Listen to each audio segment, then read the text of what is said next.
gabar ku nool dalka Afghanistan ayaa waxaa lagu arkay markii ugu horeysay labadeeda dhaban oo ay ku kala qoran yihiin Allah iyo Muhammad taasoo ka turjumaya Ilaahay iyo rasuulkiisa magacyadooda. dadkii arrinkaasi arkay ayaa waxa ay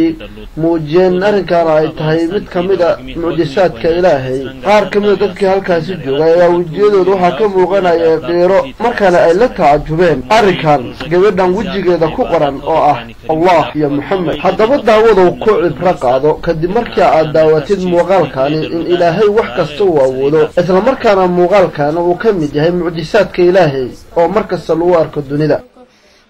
كمي توبة جمع قرآن شريف ختم كذا سمع قرآن شريف ختم ما دواء كوالسي ما تستنجر سلاي يودم رفيدا سدي كاستول سبين كلي أغسطي ولو تكري سم تكري بسركري ولو ما دواء كواله ما دواء منز كراغ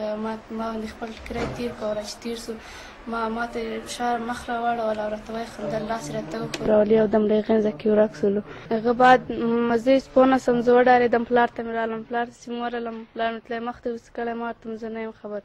پلاته من دیوام ما مخ باندې الله نشته ولا لاوتیر جریانی ورسره شریک کړ. د وګمی پلار حاجی رسول خان وایي کله چې وګما د کوټي ترانه نو تا ویریدل ښکاریدا او پر مخې د الله ترڅنګ د پیغمبر نوم راښکاراوه. وکي ودرې دا وای دا شپنګر راغی زغه وډره دم دلته مرمن سر په مخه لاس راتیر کو ما سب د مخ ول توخي خاطې دغه نغواخه غوندي و د مخ ته شی وګلی کنځان ورته دی له یو ماشوم په وجود د قران کریم آیتونه راښکاره شي.